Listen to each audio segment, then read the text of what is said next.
Jai Hind students, today we discuss our next chapter the role of the state governments. जो state government का role है हम उसके बारे में अब read करेंगे. The functioning of the state government, government की functioning क्या है? Our constitution provide the three list. जो हमारा constitution है वो 3 list हमें provide करता है, union list, state list and concurrent list.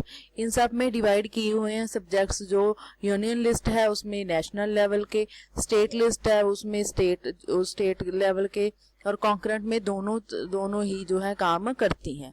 Firstly we study union list. This list includes matter of nation. जो नेशनल लेवल के मैटर हैं उन वो सब इसमें इंक्लूड किए गए हैं. देयर आर ऑल्दो 99, इसमें 99 सब्जेक्ट्स इंक्लूड हैं. These include defence, foreign affairs, finance, armed forces, citizenship, census, shipping, navigation, railway, airways, post and telegraph, currency. ये सभी जो every matter with every subject which is related with our nation वो सभी को किस list में डाले हैं उन्होंने, यूनियन लिस्ट में. And parliament has the power to make laws of these subjects. Only parliament के पास पावर होती है कि वो इन सब्जेक्ट्स के ऊपर लॉ बना सकते हैं. Next is the state list. The state list में इंक्लूड किए हुए हैं विच आर जहाँ इंक्लूड हैं हमारे पास जो सब्जेक्ट्स हैं वो स्टेट लिस्ट ही उनके ऊपर काम करती है. उनके लिए जो लॉ है वो स्टेट बना सकती है. जैसे यूनियन के लिए सिर्फ पार्लियामेंट बना सकती है, स्टेट के लिए सिर्फ स्टेट ही बनाएगी. And they include are subjects like police, public health, sanitation, education, land farming, land reforms, irrigation, water supply, state transport, agriculture, trade, commerce. सभी जो सारे subjects, all the subjects included in the state list. There are 61 subjects in the state list. Union में 99 subjects हैं और state में 61. These are the subjects on which law has to be made according to the condition prevailing in a particular state. हर एक state अपने accordingly इनके ऊपर law बना सकती है कि उसमें कौन सी कैसी स्थिति किस चीज की है. Next is the concurrent list. In this list include दो subjects on which both centre and state can make laws. इन दोनों के इस लिस्ट में जो सब्जेक्ट हैं उनके ऊपर सेंटर और स्टेट दोनों ही लॉ बना सकते हैं. This list includes 52 subjects like labor, education, civil and criminal procedure, marriage, divorce, economic planning, price control, electricity. ये सभी जो मैटर है बेटा वो स्टेट लेवल कॉन्करेंट लिस्ट में आते हैं जिसपे दोनों काम करते हैं, सेंटर भी काम करता है और स्टेट भी काम करता है.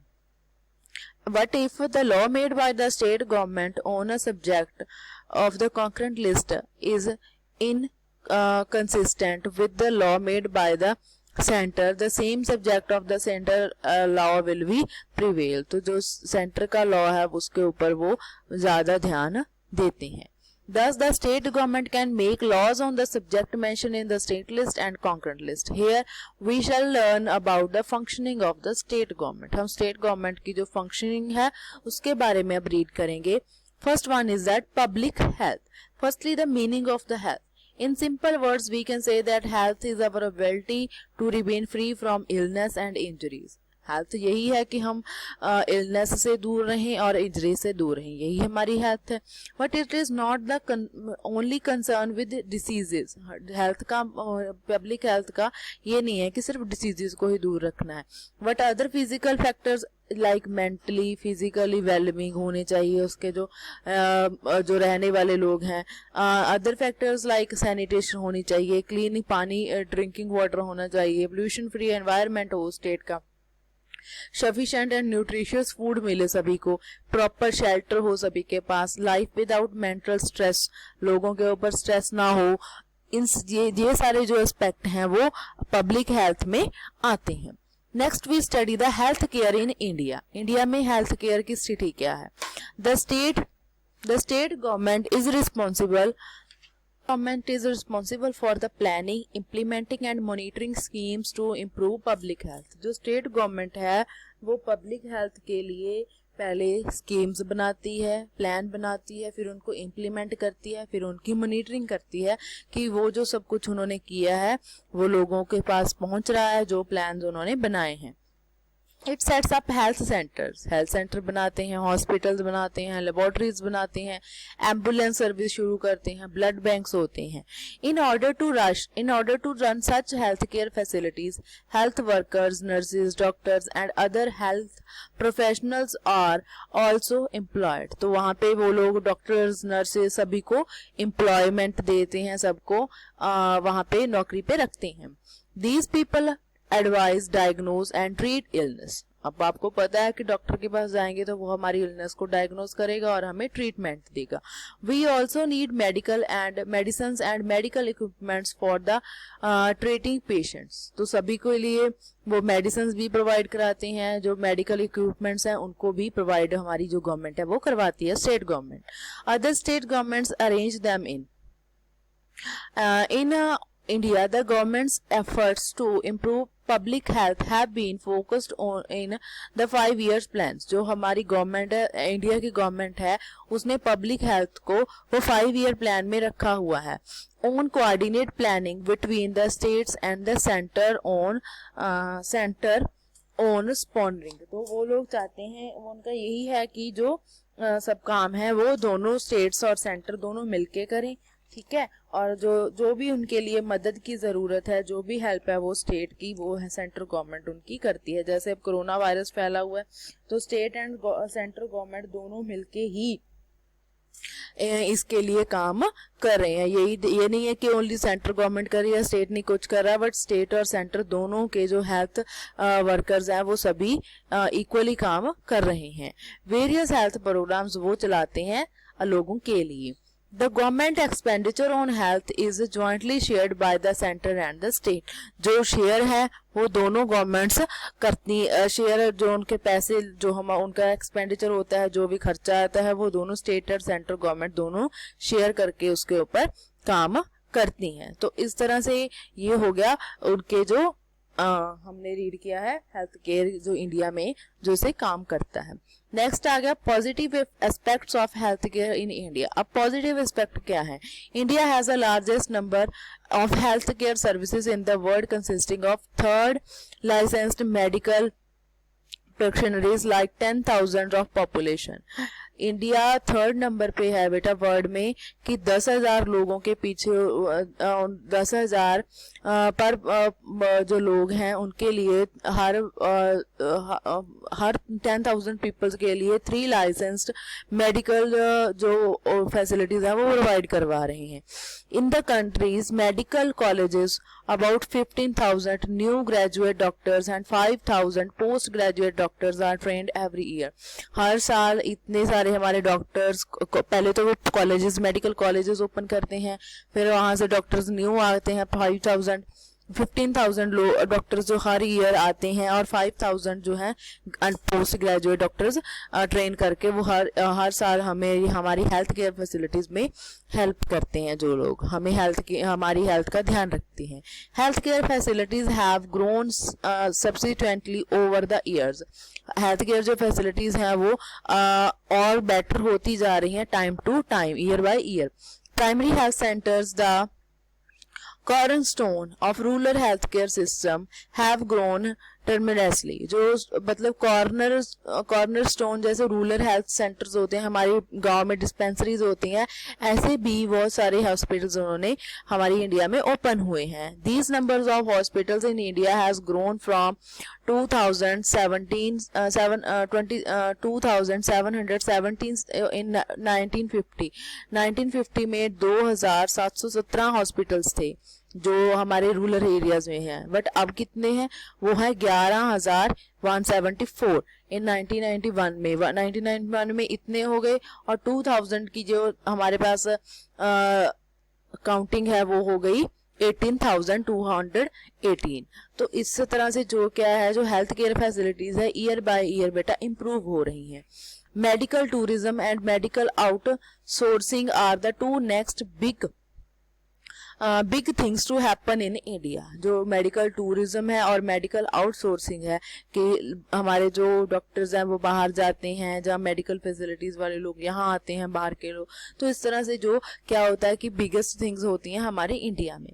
अ large number of tourism come for treatment in our country as premier hospitals. जो क्योंकि जो बाहरली कंट्रीज हैं, फॉरेनर कंट्रीज हैं, वहाँ पे जो इलाज है वो बहुत ज़्यादा महंगा है एज कम्पेयर टू इंडिया। तो जो फॉरेनर्स हैं वो इंडिया में आते हैं अपना इलाज करवाने के लिए। Some of these hospitals are regarded among the best of the world. तो कुछ हॉस्पिटल्स हैं जो बेस्ट माने जाते हैं वर्ल्ड में। Many large organizations in the USA and UK and some other countries outsource their employees healthcare service from India। बहुत सारी कंट्रीज हैं जो उनकी जो ऑर्गेनाइजेशंस हैं वो लोगों जैसे USA और UK की वो आउटसोर्स हैं और हेल्थ केयर के लिए हमारे इंडिया को प्रेफर करती हैं। India is the 4th largest producer of medicine in the world. जो इंडिया है वो बेटा 4th नंबर पे है वर्ल्ड में मेडिसिन बनाने में इंडिया का नंबर 4 है पूरे वर्ल्ड में। The private paramedical industry receives sustained state patronage for its growth through patent laws. तो पेटेंट लॉज के द्वारा कि हमें उन लोगों को लोगो प्रोवाइड कर दिया और उनको स्पेशल अथॉरिटी दे दी कि आप ये वाली मेडिसिन बनाओगे, तो इसके थ्रू जो मेडिसिन हैं डे बाय डे बहुत सारी मेडिसिन हमारे इंडिया में बनती जा रही हैं। Subsidy drugs from the public sector companies and protection from multinational companies. ताकि जो मल्टीनेशनल कंपनीज है उनको प्रॉफिट चाहिए होता है, बट ये जो है ये थोड़ी कम रेट पे जो मेडिसिन बनाते हैं ताकि गरीब लोग भी उसको वो यूज कर सकें। India is also a large exporter of medicine. जो इंडिया है वो बेटा लार्ज एक्सपोर्टर है मेडिसिन का।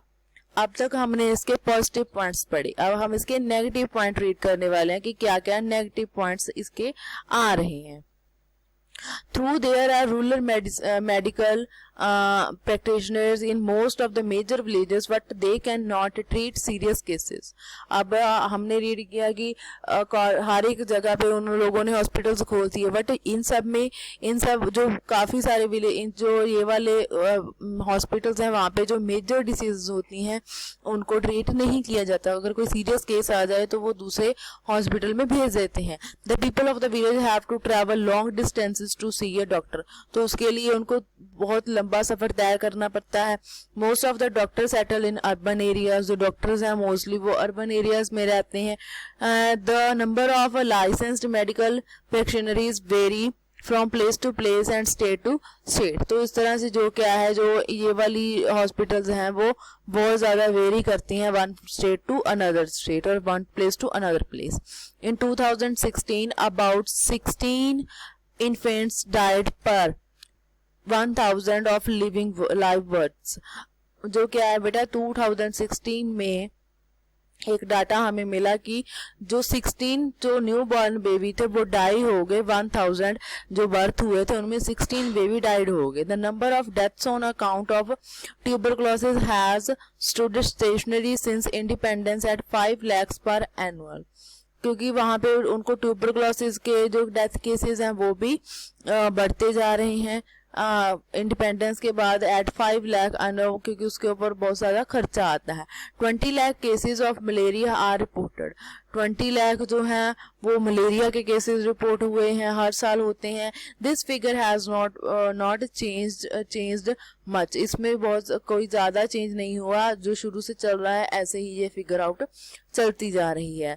Simple curable diseases like diarrhea, dysentery, acute respiratory infections and asthma also take their toll due to weak public health system and lack of awareness। ये जो सारी problems हैं, ये सारी diseases हैं, ये भी बच्चे बहुत ज़्यादा grow कर रही हैं क्योंकि हमारा जो health care system है वो ज़्यादा इतना ज़्यादा एडवांस नहीं हुआ है, जिसकी वजह से और लोगों को अवेयरनेस भी नहीं है। About 0.6 million children die each year from an ordinary illness like diarrhea।